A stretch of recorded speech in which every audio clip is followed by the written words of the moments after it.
and we are going to continue crocheting our sleeve, well, my sleeve for my cardigan, our last piece. So let's get started. Today's episode is Murdered Aaron Taylor. This is one of their newest episodes that came out on Monday. Today is Wednesday, so it's been a few days, and it's called, let's see, Aaron Taylor was a 36-year-old experiencing homelessness when he was lit on fire on Christmas Day in 2007. Police think they know who's responsible, but a lack of physical evidence coupled with reluctant witnesses has kept this case open for years. But multiple people know what happened, and investigators are hoping they'll come forward. Oh, I wonder if they found the person. And holy crap, that is horrible. Like, to think like someone was lit on fire. Oof. Hey everyone, Ashley Flowers here. I'm not sure if you heard already, but I am taking my show The Deck on tour to Chicago. I hope to see you soon. Unravels secrets about her mom. She discovers she never really knew her at all. See Missing exclusively in movie theaters on January 20th. Get tickets now at missing.movie. Hi, Crime Junkies. I'm your host, Ashley Flowers. And I'm Britt. And the story I have for you today is about a truly horrific death that you probably haven't even heard of.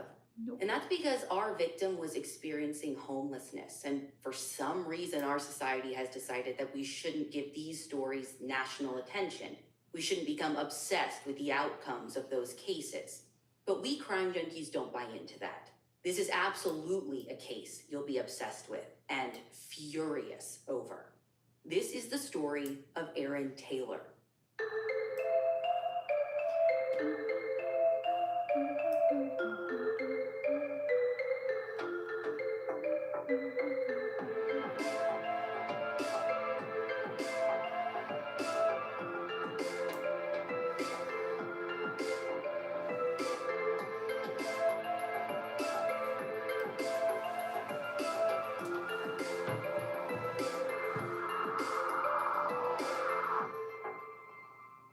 It's Christmas Day 2007, a Tuesday, and despite the holiday, there's this strip mall in Paradise Valley Village, which is a neighborhood of Phoenix, Arizona, and it has no shortage of customers thanks to a Circle K convenience store on one end of the plaza, and that thing's open 24/7. One of those customers is this guy named Nimoy. He's with a woman headed to the Circle K from his nearby apartment, and this is like 6:50 p.m. And suddenly, the both of them hear screaming coming from an open air breezeway, which is basically like a walkway that separates some of the buildings.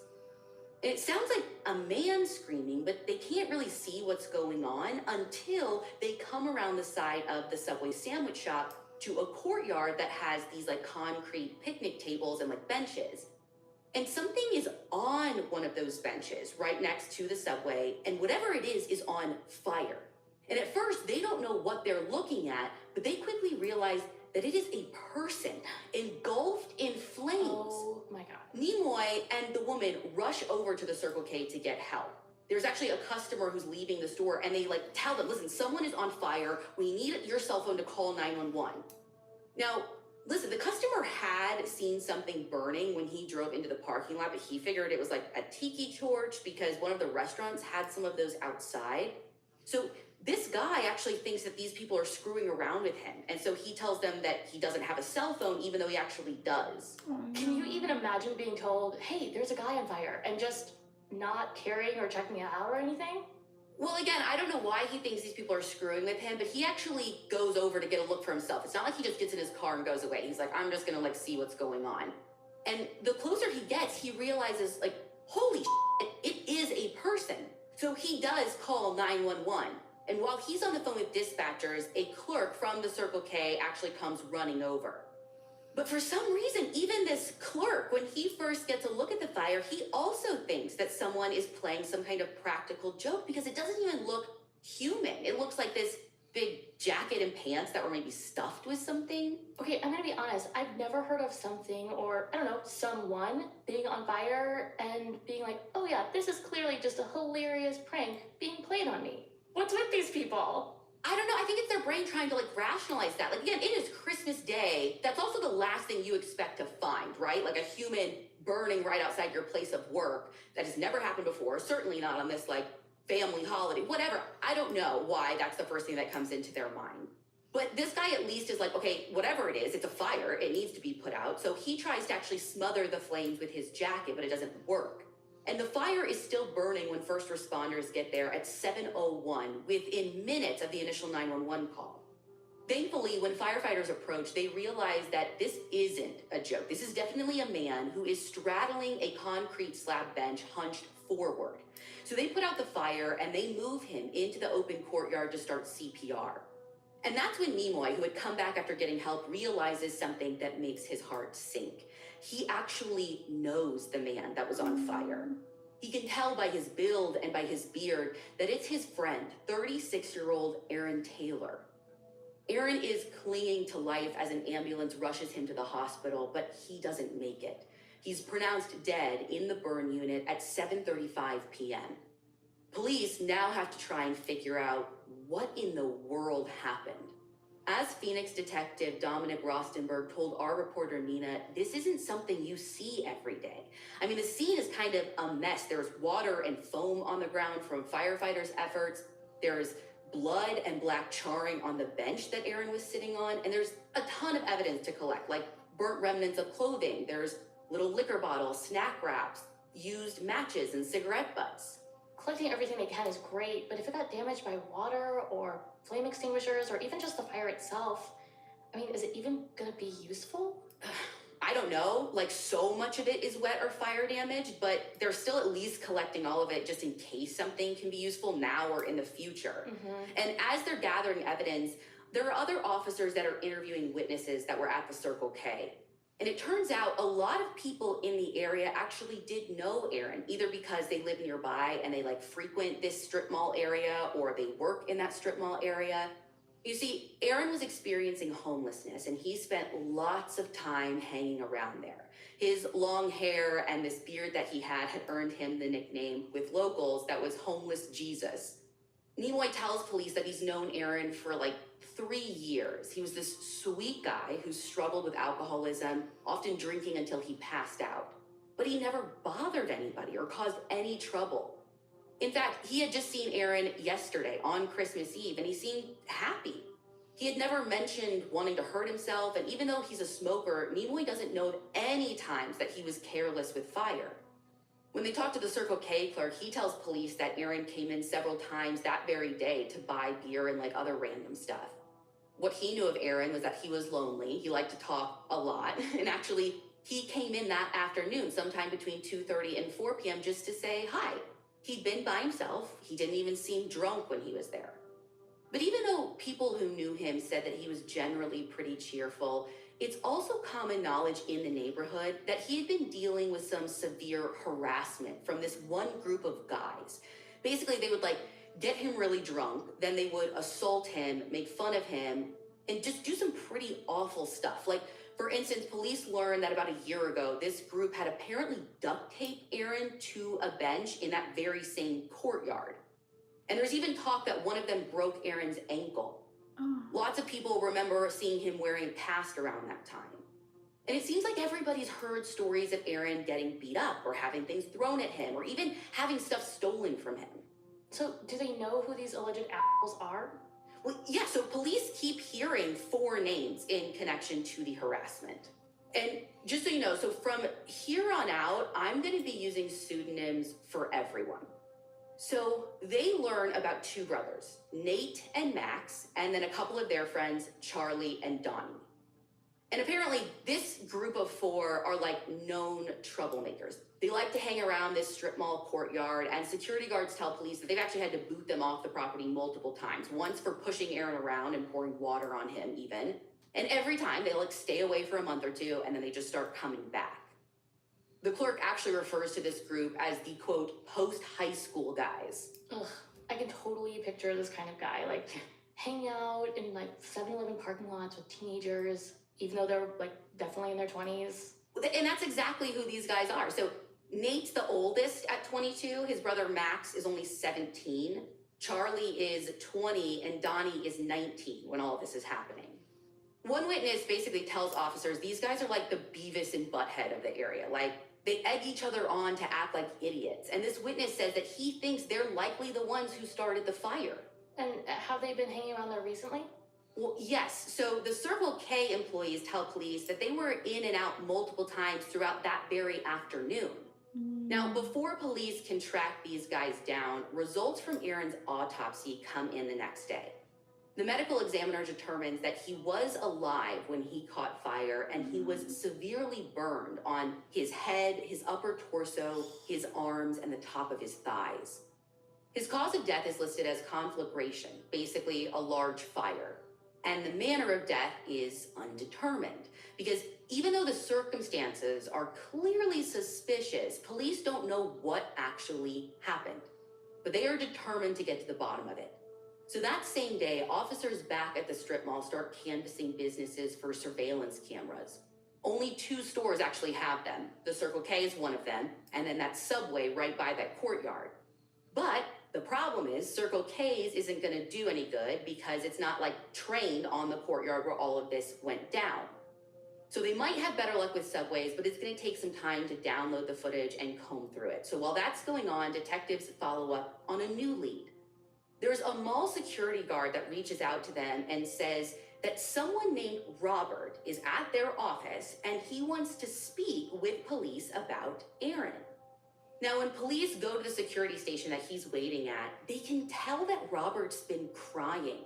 He seems really nervous, and once they start talking to him, it becomes clear why he's so nervous. You're listening to Crime Junkie from AudioChuck. As we start a new year, folk adjustments / Crime Junkie.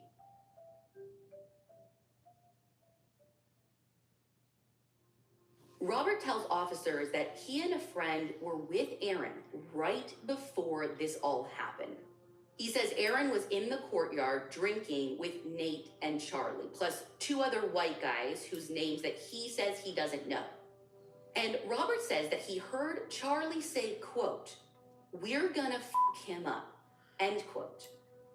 Now, it's important that Robert does tell police that the guys were planning to give Aaron like 4 or 5 more beers. So I'm not sure if that comment was supposed to mean that they were planning to beat him up or just get him really drunk or what. Anyway, he says that he and his friend left before any kind of fire started, but he thinks that Nate and Charlie are involved somehow, along with Nate's brother, Max. Though Robert says he didn't actually see Max that night anywhere, but he says these brothers are always together. And so it sounds like maybe he's thinking that Max came by like after he was already gone. And Max isn't one of the 2 guys that he doesn't know. No, so for sure, he says like he would know Nate and Charlie and Max and Donnie, like he knows all of those regular guys. So he said whoever those other 2 were, he didn't know them. Now, this is really interesting from Robert, and it's especially interesting because he's not the only one who can place them at the scene. Police get a call from a woman who says that her daughter told her that Nate had been bragging about setting Aaron on fire. Now, this is the start of a big he said, she said scenario, because as news of Aaron's death has spread, there are also rumors about what really happened and who was with him that night that start to spread as well.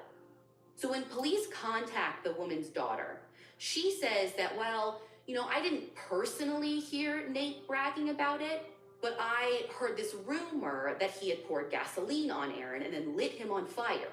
And she says that she heard the rumor from her boyfriend, who heard it from someone else. Cool. So this is just a big game of telephone. Exactly. So a couple of days later, investigators contact Robert again, hoping he can maybe elaborate on some of the stuff that he said. He's really like their only witness who was there right before it happened. But he says that he doesn't want to come to the station. He thinks that the people responsible for Aaron's death are going to retaliate against him for snitching. So instead, he agrees to meet detectives at a McDonald's where he nervously goes over his story with them one more time. And most of the story is the same. He and a friend are with Aaron, Nate, Charlie, and those 2 guys that he can't name. This is around 6 or 6:30. He says that Aaron was already drunk, and someone from the group had bought him some of those little like airline bottles of liquor for Christmas. So they're like egging him on to drink like more and more and more. And before he left, he says that he heard Charlie tell Nate, quote, Aaron's gonna fall hard tonight. Wait, that's a different comment than the one that he originally shared with police, right? That's correct. So it's a different thing that Charlie supposedly says. Yeah.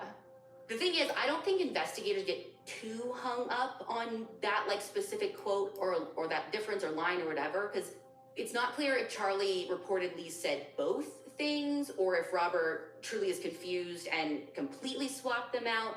But either way, he says that he didn't think much of the comment at the time. Again, whether it was the first one, the second one, he didn't know what it meant. And maybe the reason they don't spend too much time on it is because there's something else that he adds to the story that's new.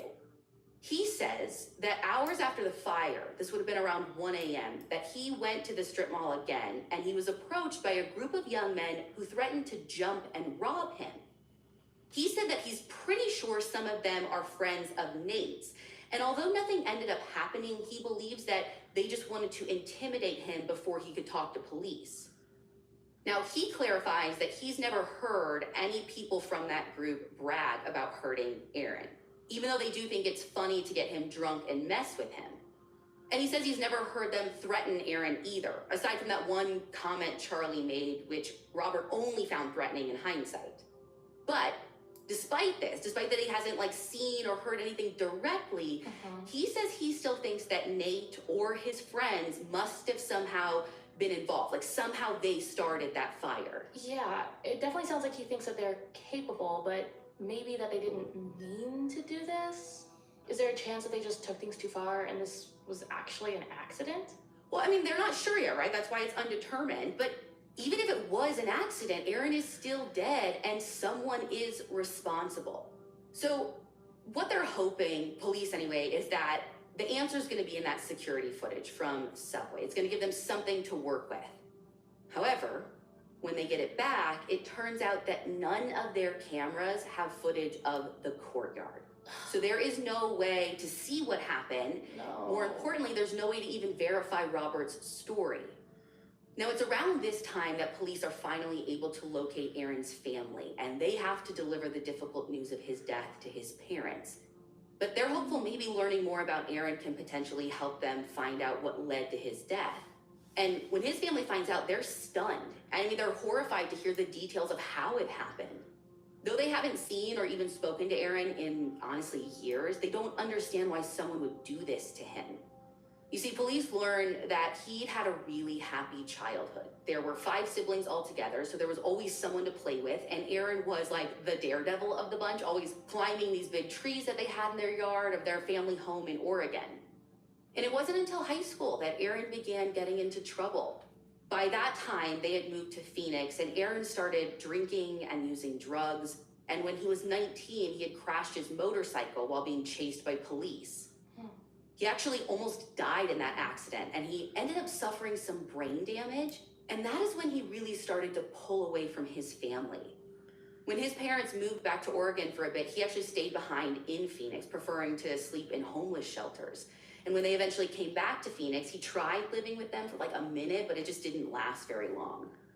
Over the years, he was in and out of jail, including a 7-year stint for burglary. And after he was released, his family tried to find him and even bring him home. His dad even hired 2 private investigators to track him down at one point. But Aaron was restless. Like, he didn't like to stay in one place for very long. And this whole time, his struggles with drugs and alcohol use are continuing. But his family says they never stopped loving him, and they never stopped hoping that he was going to turn his life around. So now, to learn that not only was that never going to happen, but that he died in this god-awful way is just beyond devastating. Now, because his family hadn't talked to him in so long, they couldn't offer anything valuable to police to progress their investigation. But around this time, they do get what they think is a promising lead elsewhere. See, the rumor mill hadn't stopped turning, and the police were determined to get to the root of it all. So they tracked down this guy, Carl, who seems to be at the center of this rumor mill. Lots of people they talk to are basically like, well, I heard this or that or whatever, but I heard it from Carl. But the problem is, once they get to Carl, he says, well, I'm just telling people what Robert told me. Oh my God. So around and around and around the story goes. Now, it's a good thing they did track Carl down, though, because there are a few noticeable differences between the story that Robert has been telling police and what he's apparently been telling Carl. Like, for one, in this new version of events, Robert's been telling Carl that Charlie wasn't even there. Again, Charlie's the one that has the two statements that are changing. He says he's not there, but Max, Nate's brother, was there. It seems like they're basically swapped out. Now, as they continue to talk to Carl, what they find out is that Carl, I guess at some point, actually confronted Nate about the fire. And Carl says that Nate denied being involved to him, so he's not bragging about being involved to everyone. And he even said that if he had done anything to Aaron, he'd be 2 states away by now. But Carl says he doesn't believe him. He also thinks that Nate is responsible for Aaron's death. But Carl says that he won't testify to any of that should this case ever go to trial. That's so frustrating. I feel like everyone is just talking around this same group of guys, but no one can actually definitively say, yes, I was there, this is who started the fire. Have they actually talked to any of this group yet? No, so that's the thing. Like, these guys are proving to be difficult to actually track down. Detective Rostenberg told us that at the time they think Nate and Max might have left the area for a while, but it sounds like Max might have actually been at college at the time, and Charlie had apparently moved to California. Oh, so they all just conveniently pieced out at the exact same time? Yeah. So the timing isn't lost on me either. But there isn't much they can do. Again, they don't have an eyewitness. And like I said, even though Carl's like, oh, I'll never testify, I don't know what he would even testify to, because he wasn't there. He's hearing rumors like everyone else. And so that's the problem. Everything in this is like heard third hand, and lead after lead falls through. And everyone who says that they have information just ends up regurgitating the same rumors that they've heard 1,000 times. So until they get some concrete evidence, that's all everything is, just rumors. But with these rumors, some people start to suggest a possible motive. Some of these guys who are known to mess with Aaron, I guess, are wealthy. Maybe they just don't have any sympathy for homeless people because they've never dealt with any hardships. And that might seem like a stretch, but this lack of empathy isn't just towards Aaron.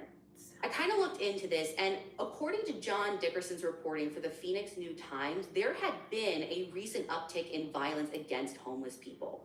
And that disturbing trend can be seen across the country. The National Coalition for the Homeless says that in 2006, 122 homeless people were attacked, and 20 of them were murdered. Now, that's probably an underreporting. Again, that's from years and years and years ago. Yeah, I was gonna say, that's also just the ones that were reported.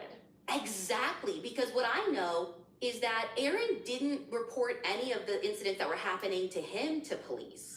And everyone saw it happening. They I mean, did. how many accounts said, like, this was going on, these guys were messing with him, like, anytime they were around. Well, and what's especially sad is that it seemed like despite everything, despite the harassment, Aaron kind of thought of these guys like as friends. He thought that they liked him or something. But these so-called friends now are nowhere to be found. And for months, the police are just at a standstill. And time doesn't bring more answers. In early June, police learned that no ignitable liquid residues were found on any of Aaron's clothing. But the lab does caution that negative results don't rule out the possibility that liquids, specifically ignitable liquids, were initially at the scene. So like an accelerant. Yeah. We're talking like gasoline or something like that. And they're saying that we couldn't find any. That doesn't mean they weren't there. They could have evaporated. They could have been completely consumed by the flames. So physical evidence is telling them nothing. But that month, that's when a guy named Ryan comes forward with a story that police haven't heard yet. You're listening to Crime Junkie from AudioChuck. Thinking about therapy, better. When Ryan sits down with them, he tells 3 variations of the same story. And I'm not gonna tell you every single detail because honestly, it gets super confusing. Like, I can't tell you how many times I had to go over it over and over again, and I was still finding myself getting confused. But the basics of what you need to know are this. He introduces 2 new people, Curtis and Ramon. And he says that these guys hang out with lots of the people in our original group of 4 guys, who, if you remember, are Nate, Max, Charlie, and Donnie, Although, notably, Donnie hasn't been placed at the scene by anyone yet. It's all been Nate, Max, and Charlie. But everybody knows that Donnie always hangs around with these other three guys, so Exactly. that's why he's kind of like being lumped in with them. Right, and now Ryan is saying that Curtis and Ramon also hang out with these guys regularly. Got it. So basically where his story ends up landing is these two new guys, Curtis and Ramon, and then three of the original group, Nate, Charlie, and Donnie. So basically everyone but Nate's brother Max. Right. Okay, so you're following. I know there's a lot of names. There's a lot going on. Yeah. So he says those 5 people were all there with Aaron on the night that he died. And he said that while they were hanging out, Donnie and Nate were flicking lit matches at Aaron. And he says that it was Donnie's match that got caught on either Aaron's beard or the sleeve of his wool coat that he was wearing. And Ryan says that Aaron was really drunk, so he didn't really react to this happening. Now he says it has to be really shortly after they flipped this, but basically he's like, we all got up and we got in the car and we drove away and we looked back and that's when we noticed that Aaron is face down on the bench burning. But they just figured he put the fire out by himself and they just kept driving. So was Ryan there? No. Of course he wasn't. I know. Okay, so if he wasn't there, then where did he get this information? If you tell me he heard it from a friend, I might scream into this mic. Well, that's the only way he can, so go ahead and scream. But he does say that someone there told him. So he says that he heard it from Ramon, who, again, he's saying Ramon was there when it happened. And in the same breath, he also tries vouching for Ramon. He's he's a good guy. He was the one that was crying as he recounted what had happened that night. He knows that it kills him inside to think that they could have helped him but didn't. But he says that the other guys he heard were not sad at all. I guess they were finding it funny. They're laughing about it. Okay, do police believe any of this story though? Maybe. Again, it's interesting. It's at least different than everything they've heard before. They're at least 1 degree removed, right, from the person, not 6 or whatever. Right. But the problem is, it is still someone who heard the story from someone else. It is not an eyewitness.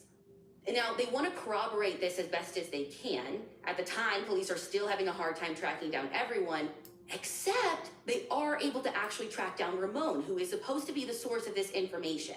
And if what Ryan is saying is true, that he is the one who has a sense of remorse about this whole thing, maybe they're gonna have some luck getting him to talk. When they bring Ramon in, he is freaked out. And at first, he insists that he wasn't there during the fire. He says that they were all hanging out, but he and Curtis just kind of smoked some weed and then they left. But police don't believe him. So investigators warn him that they have security footage, which we know they don't, but they're hoping that that'll get him talking. And it works, because finally Ramon breaks. He tells detectives that he actually saw the whole thing. He says that Donnie was trying to light a blunt with some matches, but they were all duds. So Donnie would strike a match, then flick it, and one of the matches landed on Aaron's wrist or cuff or something. And Aaron was so drunk that he couldn't even lift up his head. He was basically passed out on the bench. And in the position that he was in, which was half sitting, half / laying, the match landed by his shoulder and by his long hair. Now he says Donnie finally got the blunt lit while this is going on, and they all jump in someone's car to drive away. But as they're pulling out of the parking lot, Ramon looked over and saw the sleeve of Aaron's coat was on fire. But he says they didn't turn back. And later on, Nate got a text from someone asking if he had heard about what happened. And that is when Donnie started to freak out, saying that he needed to get out of the state and that if anyone told on him, he'd have them killed. Since then, Donnie had called Curtis and others from private numbers to threaten them, he said. Which is why Ramon says that he hasn't come forward. He was scared for his life and for even his family's safety. Ramon says that he doesn't think Donnie meant to kill Aaron, but accident or not, if Ramon is telling the truth, Aaron's death is Donnie's fault. Yeah, and if they were all there and knew that he was on fire, but decided not to turn around and help, then they're all technically involved with Aaron's death and could actually be held accountable. In some way. Right, especially if what they're saying is true, that Aaron was so drunk that he like couldn't even sit up, like he wasn't even conscious. Completely incapacitated, yeah. Yeah, any thought anyone might have had of like, oh, he'll put himself out. I don't even know how you can actually think that. So this interview actually changes everything. Like Ramon might not be 100% consistent, but police finally have somebody who was there. They have an eyewitness, not somebody who heard it from somebody who heard it from somebody else. Yeah, this is huge, honestly. Yeah, so a couple of days later, after detectives consult with a medical examiner, Aaron's manner of death is officially changed from undetermined to homicide. Meanwhile, the used matches that they found at the scene, which had not been sent to the lab for testing, are submitted for DNA analysis. And detectives also decide to bring in Curtis to see if he'll corroborate what Ramon said. But he says that he doesn't remember much from Christmas. He says the whole night was like a blur, but he certainly doesn't remember Aaron catching fire. And he says he can barely even recall names of the guys who were there because he doesn't know them all that well. However, police know that's not true. You see, they have his phone records, which show that he had called Nate 4 times within an hour that night. And when they confront him with this, he said that Nate knows a guy who gets them weed. So he's like, that's the only reason I was calling. That's why there's like 4 calls, whatever. Okay. Now they want him to take a polygraph. He's like, definitely not willing to do that. Mostly because he says he just smoked a few hours ago and he doesn't know like what that's gonna do to the results.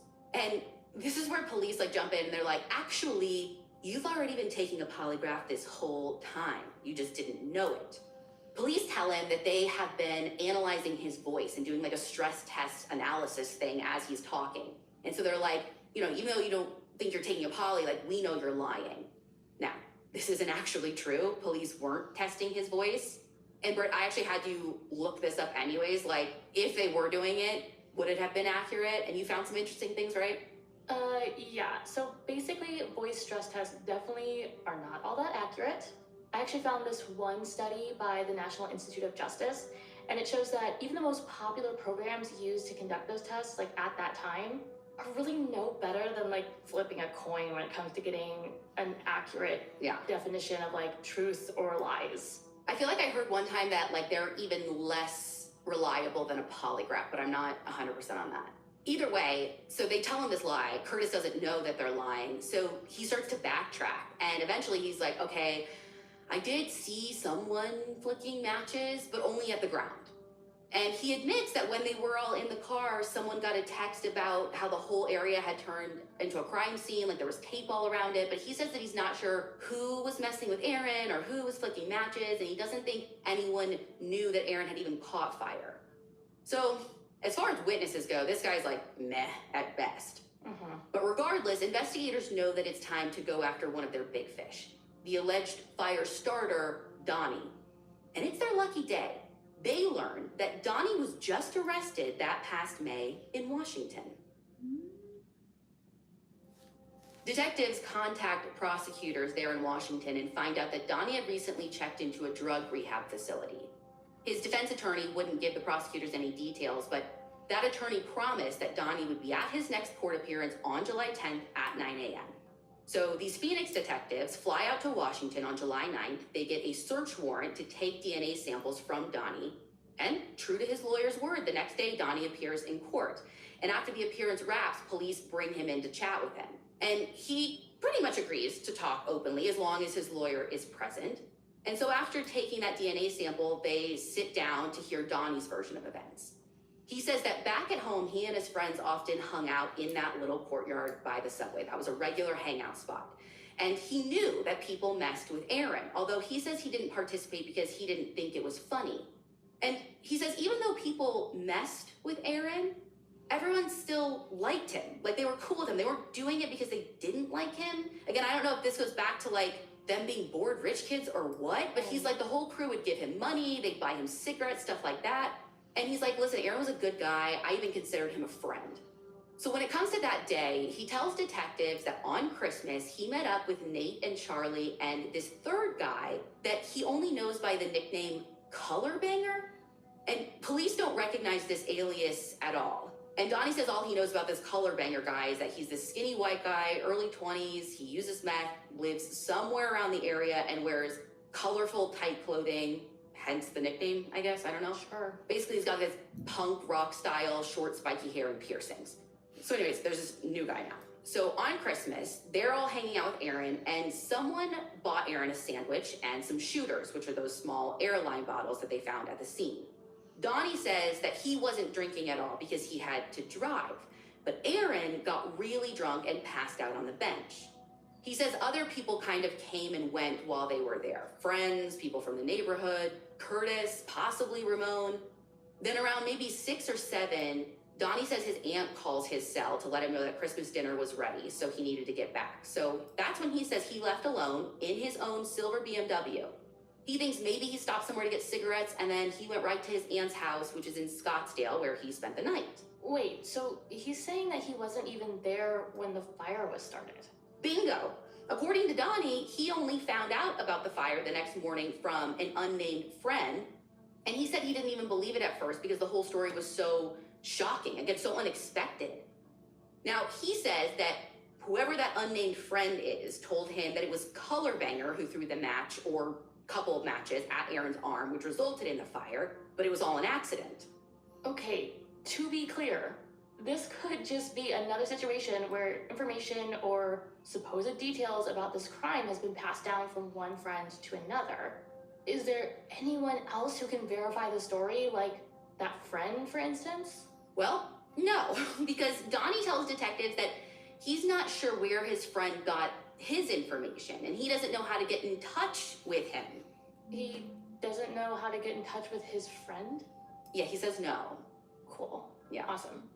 Perfect. Yeah, it's definitely not the confession investigators were hoping for. And basically, the interview ends when Donnie's defense attorney says, listen, he's due to appear in court on another case, like, we gotta go. So detectives head back to Phoenix with Donnie's DNA. But when they talk to the folks at the lab, they're told that all they can really test DNA on are the match sticks. And in that process, they're gonna basically totally consume any DNA that's there. So this is a question that comes up a lot in cases. Like, we can try the testing, but if nothing's there, like, you can never test again. Right, we can try the testing, but it's the only testing we could ever do. Yeah, and in a year or two, the testing might be better if you want to wait. It's like this conundrum that so many detectives find themselves in. Mm-hmm. But at this point, it's November 2008, so they're coming up on the 1-year anniversary of Aaron's death, and I mean, they don't have any more than rumors and speculation to go off of. So they're like, you know what, let's just see what we can find. Go ahead, test the matchsticks. But months later, in April 2009, the lab reports come back that there is no human DNA that was detected on the matches. So after the DNA is a bust, years start to go by. Tips occasionally come in, but there are no major developments. Then in the fall of 2015, police decided to take a fresh look. They appoint Detective Rostenberg, who is assigned to Phoenix's cold case unit, and he reviews all of the evidence investigators collected 8 years prior. Interview transcripts, audio files, lab reports, photos, everything. And in February of 2016, they decide to go all the way back to the very beginning and talk to Robert again. Okay, let me make sure I remember his story. He's the one who originally placed Nate, Charlie, and 2 other unnamed guys at the scene with Aaron. Mm-hmm. And he thinks that maybe Nate's brother Max might have joined them later in the evening, but he wasn't like 100% sure. Right. And he's the one who was at the center of the rumor mill back when everything first went down. Okay. But now they're hoping that maybe he'll remember something new. And even if he doesn't remember anything new, maybe he'll finally stick to one story. That'd be lovely. Yeah, but that's actually the opposite of what happens, because his story has changed again. And this time, not like, Charlie said this or whatever, like a drastic change. Robert now says that Nate's brother Max was there that night. Not only that, he says when he left the courtyard, he saw Max walking towards where Aaron and everyone else was hanging out, and he was carrying a red gas can. That's not just different, that's like a big, important difference. Huge! Am I wrong? Like, a gas can? Yeah, this is the first time anyone has brought up a gas can. And they find it hard to believe this crucial detail would just slip someone's mind, you know? Right, I mean, someone was on fire and there was a gas can. those feel really connected, like you'd remember it the first time. Mm-hmm. And even if the accelerants at the scene were evaporated or washed away, like you said earlier, I don't know how this wasn't in his original version of events. Like a red gas can, that's gonna stick out in your mind. Yeah, and again, to remind you, Max wasn't in his original version of events. He was very specific in saying I never saw him, but they're just always together, so I assume he's there. And now a whole extra person and a gas can in his story. Yeah, it's so strange. But strange or not, it's been years since police have gotten anything substantial, so they're maybe we just get Max's DNA just to be safe. Okay, but they don't have anything to test it against, do they? No, they don't. But I think the idea is to maybe get a sample just in case they can test it against something in the future, or it's a chance to talk to Max or make Max think there's DNA. I don't know. What I know is that when Max comes into the station to give the sample, they try and talk to him about Aaron, but he basically asks for a lawyer right away, and that's the end of that. Now, over the years, there are a few other names, or at least nicknames, that kind of pop up. For instance, in April of 2020, Phoenix police get an anonymous call from someone who says that word on the street is that a Hispanic man known only by the nickname Psycho took part in killing Aaron. Now, this Psycho is supposedly in his mid-20s with short dark hair, brown eyes, and tattoos. They say he's 5'6", 5'7", 135, 140 pounds, and he has a criminal record, although the anonymous caller didn't say what the record was for. And police are never able to identify this quote-unquote psycho person. And apparently it's a really popular nickname, so it doesn't even narrow it down. Right. And speaking of nicknames, they also never find out who Colorbanger was, if there was a Colorbanger. Detective Rosenberg says he might not even be a real person at all, just a fictitious nickname and description that was fed to police.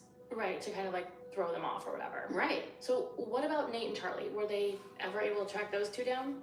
Oh yeah, so they were able to track down Nate, but just like his brother, he lawyered up right away and has basically overall refused to assist in the investigation. As for Charlie, police haven't been able to find him.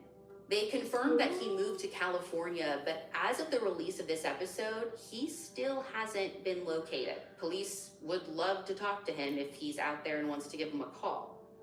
So here's where the case stands today. Investigators have preserved DNA samples from a number of people, including Donnie and Max. They're still submitting evidence for lab testing and trying to locate some of the potential key players that they never got to speak with. What they really need to solve this case are eyewitness accounts, someone who can corroborate Ramon's story. Because they say it's going to be too difficult to just move forward with Ramon because he's associated with the whole incident. So Detective Rosenberg is hoping that people who know what happened to Aaron will do the right thing and come forward. And of course, no one wants the case solved more than Aaron's family. His sister Nikki told us how frustrating it is to try and pick up the pieces and go on without her brother, while whoever is responsible for cutting his life short gets to live theirs every single day. So if you have any information about the death of Aaron Taylor in 2007 on Christmas Day, please contact the Phoenix Police Department at 602-495-5883. Or you can email coldcasehomicide.ppd@phoenix.gov.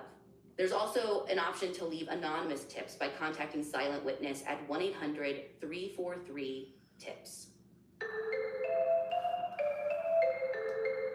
Okay, that was a crazy episode, and that is so true that we don't hear much about homeless death or, prostitution, people that die during that work of line, and so that's really interesting and really, really sad. Well, I really hope that they do find whoever's responsible, and it makes me wonder, because they're rich, is that why they were able to cover it up? But it's interesting. I hope they find who did this. I'm gonna do more research and kind of look at faces of Max, Charlie, and Robert, or whatever the other guy's name, because I'm curious what they look like. Anyway, guys, this is how far I've gotten on my sleeve. So it's gonna be like this. So we got a long way to go. So I'm gonna continue crocheting, but thanks so much for tuning in. I'll see you on the next episode.